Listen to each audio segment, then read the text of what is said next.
additional dollars for transportation. Bullet 10, holding WMATA to the 3% cap on operating budget growth. 11, making sure that we don't lose track of the pension investment and how that helps fund the capital program with 1.5 cents on the tax rate. And then bullet 12, public information about the budget. So that's how it's been addressed in the past. And I think the intent tonight is to get council's input on key things you want to see in the guidance document. You see it on that. All right.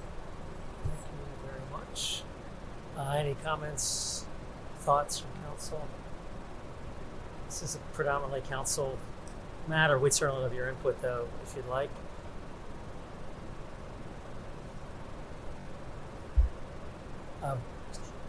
So the line where we talk about the projected at 2%, what's the projection over FY 2020?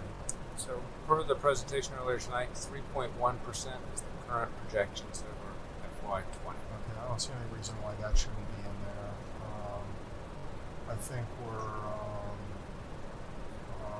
second issue I'd like to add is a specific reference to stormwater infrastructure. I see that as an emergent issue that I think we need to pay attention to. It can be in the same language that we do with the traffic calming, but I think both demand focus and funding. And then we're certainly leaving open the opportunity to provide more to the schools, right? There's nothing that precludes that. Thank you.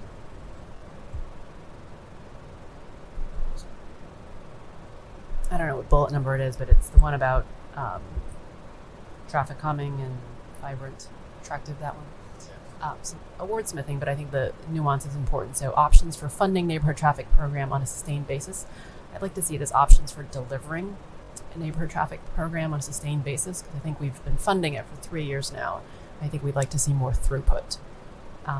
And whether we do it through the budget amendment where we clean out all the projects in queue, or whether we do it on an ongoing basis, I think that's something that we need to be more responsive to citizen requests. And then as part of that, I'd like to see the sidewalk program that I've asked. Maybe the third time is the charm. Kind of a dedicated sidewalk program. Other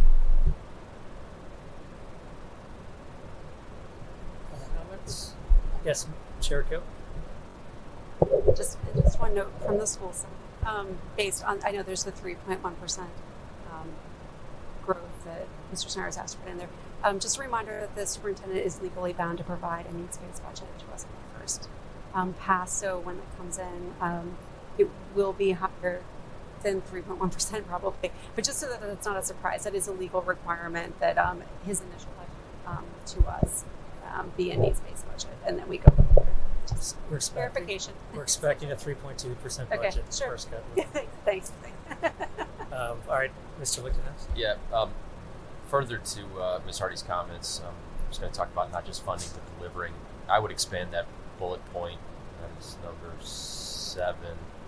Budget should provide options for funding and delivering improvements that will further the progress in making the city's business districts. And I would like to add the word successful. I want to make investments that invest in the businesses themselves, which drive the revenue that we're talking about here. Okay, other Mr. Duncan. Where's affordable housing? I'm for putting affordable housing on that list. You know, the plan was to try to begin to put some money aside for the Fields project, I thought. Sometime pretty soon, like now. And so, there's no time like the present. And also, however it's phrased here,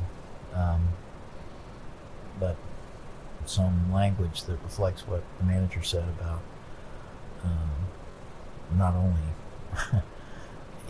designating positions, but actually hiring people in them who are compensated competitively and on the general government side, and compensating existing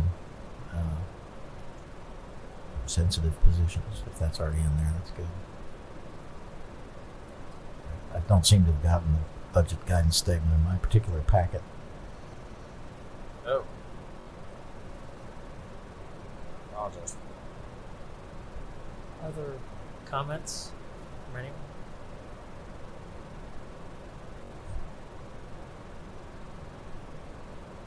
All right. So I think this has been a great meeting, and maybe the last time I get together, at least formally, in a meeting like this with at least a few of our colleagues. So thanks again for the great work you've done on behalf of our community these past years. It's been a pleasure working with both of you in particular, and we look forward to further civic involvement one way or the other. Yes, All right, thanks for hosting us tonight and for 4 great years of work together and really amazing accomplishments on behalf of the city. So everyone should be very proud. All right. Thanks very much.